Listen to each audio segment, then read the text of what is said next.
Hello everyone. 12th start हो चुका है। तो सबको टेंशन है का सब्जेक्ट्स कौन से हैं। तो first of all be prepare for the subjects that is BK, OC, SP, eco. And right now we are start with a chapter that is BK. तो बीके लास्ट ईयर तक आपने जितना भी पढ़ा उसमें था सोल ट्रेडिंग का concept. अब यहाँ पे जो कॉन्सेप्ट आप लोग पढ़ोगे इस साल वो होगा मेजरली पार्टनरशिप रिलेटेड और फर्म या फिर कंपनीज पॉइंट ऑफ व्यू। अब यहाँ पे हम लोग अगर सिलेबस की बात करें तो पहला चैप्टर आता है आप लोग का फाइनल अकाउंट।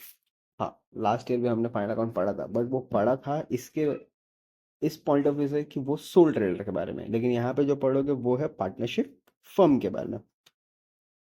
12 मार्क्स का चैप्टर है in point of view. 12 marks का आपका प्रॉब्लम आएगा, 4 मार्क्स का ऑब्जेक्टिव्स है। Then we will move ahead with the topic that is NPO. Again 12 marks का चैप्टर है, 4 मार्क्स का ऑब्जेक्टिव है। देन 4 टॉपिक ऐसे हैं जो कंटिन्यूस बेसिस पे, मतलब अगर लॉजिकली देखा जाए तो कंटिन्यूसली बेसिस पे जा सकते हैं। पहला है admission, admission of a partner. तीसरा chapter that is admission of partner, problem है 10 मार्क्स का, ऑब्जेक्टिव्स आएंगे उसमें से 2 मार्क्स के। फिर आता है रिटायरमेंट ऑफ पार्टनर, प्रॉब्लम है 10 मार्क्स के, ऑब्जेक्टिव है 2 मार्क्स का। फिर देन उससे रिलेटेड है एक और चैप्टर, वो है death of partner, problem 8 marks का है, ऑब्जेक्टिव 1 मार्क्स का है। And then last continuation it is dissolution, problem 10 marks का है, देन ऑब्जेक्टिव 2 मार्क्स है। फिर अगेन एक चैप्टर और है बिल्स ऑफ एक्सचेंज, बड़ा इंटरेस्टिंग चैप्टर है, मुझे बड़ा मजा आता है इसको पढ़ने के लिए। Bills of exchange, problem 10 marks का है, ऑब्जेक्टिव 10 मार्क्स का है। Then issue of shares, problem 8 marks से है, ऑब्जेक्टिव 1 मार्क्स का है। फिर देन आपको अभी मैंने कहा कि कंपनी पॉइंट ऑफ व्यू से एक चैप्टर आता है। यहाँ पे ये आपका डिग्री बेस्ड चैप्टर बनता है। यहीं से आप डिग्रीज में कैसे फॉर्मेट्स बनाओगे, बैलेंस शीट्स वगैरह के बारे में वहाँ पे। तो आता है AFS, analysis of financial statement, problem 8 marks का है, ऑब्जेक्टिव 1 मार्क्स का है। Then last chapter that is theory, computer and accounting, जिसको शॉर्ट फॉर्म में हम लोग टैली भी बोलते हैं। थ्योरी है, 3 क्वेश्चन है इसके अंदर, टोटली थ्योरी चैप्टर। तो ये था आपका पूरा टोटल सिलेबस 10 चैप्टर्स के। इसमें से मैं कहूँगा कि 8 बहुत रेलेवेंट चैप्टर्स हैं majorly. Initial 2 final account of partnership firm, second NPO, third admission, fourth retirement, fifth death, six dissolution, seventh bills of exchange, 8 issue of shares. बहुत रेलेवेंस है, जहाँ पे मार्क्स वेटेज बहुत ज़्यादा होता है और बच्चे स्कोर करते हैं। एक चैप्टर थेरी है, इसको बोल सकते हैं अल्टरनेट। मेजरली बच्चे कुछ कुछ चैप्टर्स ऑप्शन रखते हैं, जिसमें से मैंने अपने पॉइंट ऑफ व्यू से issue sorry AFS and plus computer accounting रखा है। और अब मैं आपको बताने वाला हूँ, let's move ahead with the board pattern की पेपर कैसे आएंगे, बोर्ड पैटर्न कैसे होते हैं। देखिए 80 मार्क्स का पेपर है, आपको पता है 3 आवर्स मिलते हैं, 180 मिनट्स में आपको कंप्लीट करना था। और मुझे ऐसा लगता है दो ऐसे सब्जेक्ट्स जो कॉमर्स का बहुत रेलेवेंस है, पूरे कॉमर्स स्ट्रीम पे जो फोकस करता है वो है बीके और इकोनॉमिक्स। लेकिन बच्चे यहीं पे बहुत ज़्यादा गड़बड़ करते हैं टाइम मैनेजमेंट को लेके, क्योंकि उनको पेपर 3 घंटे में कैसे ख़त्म करना है वो समझता ही नहीं है कभी। इतना प्रैक्टिस करते हैं लेकिन कहीं ना कुछ चीज़ें छूटती है उनकी, कि जिसके वजह से उनका पेपर कवर अप नहीं हो पाता। तो फर्स्ट ऑफ ऑल देखिए, क्वेश्चन नंबर 1 जो पूरा ऑब्जेक्टिव है, 20 मार्क्स ऑब्जेक्टिव्स के आते हैं।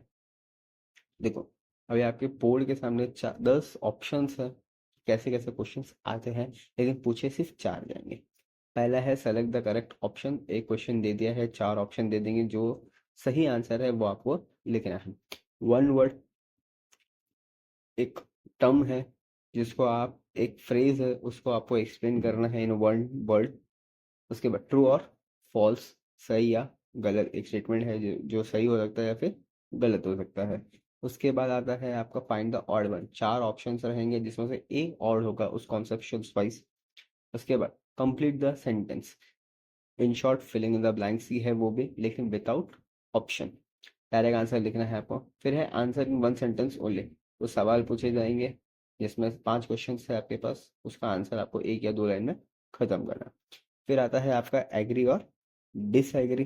अगर कोई स्टेटमेंट दिया है जिसमें आप एग्री है कि वही वो रेलेवेंस है हमारे लिए या नहीं है कॉन्सेप्ट वाइज, तो आपको एग्री और डिसएग्री करके निकालना है। फिर है calculate the following. Interest on capital हो सकता है, इंटरेस्ट ऑन ड्राइंग हो सकता है, डिप्रिसिएशन हो सकता है, एनी ऑफ द थिंग वो आपको कैलकुलेट करने के लिए बोलेंगे। उसके बाद स्पेसिमेन ऑफ बिल। अभी मैंने थोड़ी देर पहले ही बोला कि मुझे एक चैप्टर बहुत पसंद आता है, वो है बिल्स ऑफ एक्सचेंज। तो देखो उसमें एक बिल है, तो बिल बनता कैसे है वो बनाना है यहाँ पे, और बहुत इजी फॉर्मेट है बिल बनाने का। और वो पूछा जाता है 5 मार्क्स में। अगर सोचो वो बिल अगर आपको मिल जाए बनाने के लिए तो आपके 5 मार्क्स पॉकेट में है। बस ध्यान रखना पॉकेट फटा हुआ नहीं होना चाहिए। उसके बाद कंप्लीट द फॉलोइंग टेबल। इसमें आपको कोई एक अमाउंट दिया जाएगा कि 1 लाख का आपका कैपिटल है और 25,000 का आपका ड्राइंग है, तो टोटल अमाउंट कितना है, तो वो बनता है 1,25,000। तो ये टेबल को कैसे कंप्लीट करना है वो बताता है क्वेश्चन नंबर 1।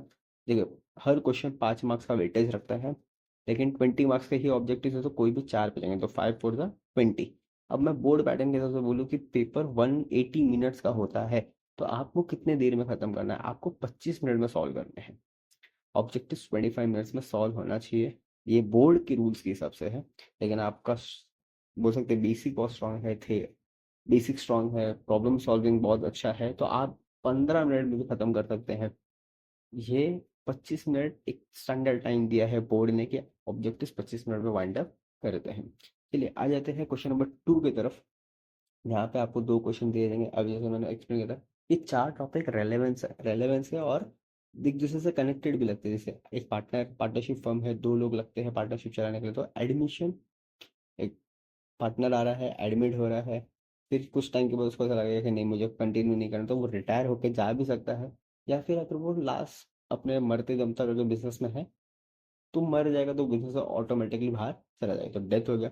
हाँ, डिसोल्यूशन तब होता है जब आप क्या बोल सकते हो, आपकी इसमें बन नहीं रही है, झगड़े हो रहे हैं, कॉन्फ्लिक्ट हो रहे हैं, तो आप फॉर्म को बंद कर दो, उसको बोलते हैं डिसोल्यूशन। देखिए क्वेश्चन नंबर 2 में एक चैप्टर है एडमिशन और रिटायरमेंट। दोनों में से कोई एक सॉल्व करना है। ऐसे देखा है तो एडमिशन, रिटायरमेंट, डेथ 3 चैप्टर है कंटिन्यूअस पोर्शन पे, इसमें से आपको सिर्फ 2 ही सॉल्व करना होता है। तो क्वेश्चन नंबर 2 में दिया गया है कि एडमिशन और रिटायरमेंट। मैंने ऑलरेडी आपको एक्सप्लेन कर दिया कि कितने मार्क्स के चैप्टर्स हैं। एडमिशन और रिटायरमेंट में आपको एक ही सॉल्व करना है, और एक क्वेश्चन का वेटेज है 10 मार्क्स। तो दोनों मिला के 20 मार्क्स होते हैं, 10/20 मैंने इसलिए रखा है। एक क्वेश्चन 10 मार्क्स का वेटेज है, दोनों मिलाएंगे तो 20 होता है। अच्छा, board point of view, 20 minutes is enough to solve the sum admission और रिटायरमेंट। क्वेश्चन नंबर 3, डिसोल्यूशन और बिल्स ऑफ एक्सचेंज आता है, जिसके भी दोनों में से फिर वापस अगेन सेम, दो में से एक करना है। 10 मार्क्स का चैप्टर है दोनों। उसके बाद 2 क्वेश्चन आया है 20 मार्क्स का, तो एक सॉल्व करो तो 10 मार्क्स मिल जाएंगे। अगेन 20 मिनट्स का बाइफर, ये है आपके पास टाइमिंग है, 20 मिनट्स में खत्म हो जाएगा। Question number 4, issue of shares. Company कैसे शेयर्स को इशू करता है, अगर हमने एसपी पढ़ा है, कंपनी को फंडिंग चाहिए, कुछ चाहिए, तो कैसे पैसा आता है, शेयर्स के थ्रू आता है। तो कंपनी शेयर्स कैसे यूज कर सॉरी इशू करती है, अकाउंटिंग में कैसे एंट्रीज होती है, वो हम इस चैप्टर में पढ़ेंगे। और उसी के साथ में एक चैप्टर मैंने और बताया था, computer and accounting, tally theory chapter है वो। देखिए दोनों का वेटेज 8 मार्क्स का है, 2 क्वेश्चन आएंगे मतलब 16 मार्क्स बनता है। कोई एक आपको सॉल्व करना है, 8 मार्क्स। अगेन 20 मिनट्स का टाइम लिमिट है आपके पास। फिर question number 5, death slash analysis of financial statement, AFS. मैंने अभी बोला कि 3 चैप्टर है, एडमिशन, रिटायरमेंट है, 3 में से कोई 2 करना है आपको। तो देखिए इसमें आपको डेथ और एएफएस है। एएफएस डिग्री का बेस चैप्टर होता है, आप इन दोनों में से कोई एक सॉल्व कर सकते हो, और एक चैप्टर का वेटेज 8 मार्क्स होता है, तो दोनों का मिलाओगे तो 16 हो जाएगा, और एक चैप्टर 8 मार्क्स, अगेन 20 मिनट। अच्छा, अब आता है question number 6, NPO, non profit organization और कंसर्न, इनका प्रॉफिट से कोई लेना देना नहीं होता। ऐसे कंपनीज सॉरी ऐसे ऑर्गेनाइजेशन का प्रॉफिट कैसे कैलकुलेट किया था वो हम इस चैप्टर में पढ़ेंगे। लेकिन चैप्टर का कोई भी बोल सकते हैं ना माई बाप नहीं है या बैकग्राउंड ही नहीं है, वो स्टैंड अलोन है। स्टैंड अलोन इसलिए बोल रहा हूँ क्योंकि देखो हर क्वेश्चन में आपने एक ऑप्शनल देखा है। एडमिशन के साथ में रिटायरमेंट आएगा, डिसोल्यूशन के साथ में बिल्स ऑफ एक्सचेंज आएगा, इशू ऑफ शेयर के साथ कंप्यूटर अकाउंटिंग है, डेथ के साथ में एएफएस है। लेकिन एनपीओ स्टैंड अलोन है। भाई मैं अकेले आऊंगा, एक ही क्वेश्चन पूछूंगा, 12 मार्क्स दूंगा। अगर मान लो बोर्ड में अगर ऐसा आ गया कि भाई एक ही क्वेश्चन है, इसके 2 वैरायटी दे दिए, 2 क्वेश्चन 24 मार्क्स, मतलब एक क्वेश्चन 12 मार्क्स का है, 2 क्वेश्चन 24 मार्क्स, आपको सॉल्व एक ही करना है। लेकिन 30 मिनट्स पैनल है उसका, 30 मिनट्स बोलते हैं, लेकिन आप मैक्सिमम 20-25 मिनट्स में वाइंड अप करना है आपको ये चैप्टर। उसके बाद लास्ट अगेन एक चैप्टर और है जो वापस स्टैंड अलोन होता है, वो है final account of partnership firm. और ये कॉमर्स का एक बोल सकते हैं ना सोल है। हाँ सोल है। देखिए फाइनल अकाउंट 11 से लेके 12th में भी क्या है, अब डिग्री में भी मेजरली करोगे, तो ये एक सोल है, यह कॉमर्स स्ट्रीम को ऐसे जाने नहीं देगा।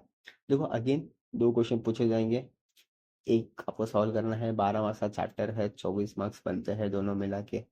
अच्छा, टाइम लिमिट वापस 30 मिनट्स बोर्ड का स्टैंडर्ड टाइम।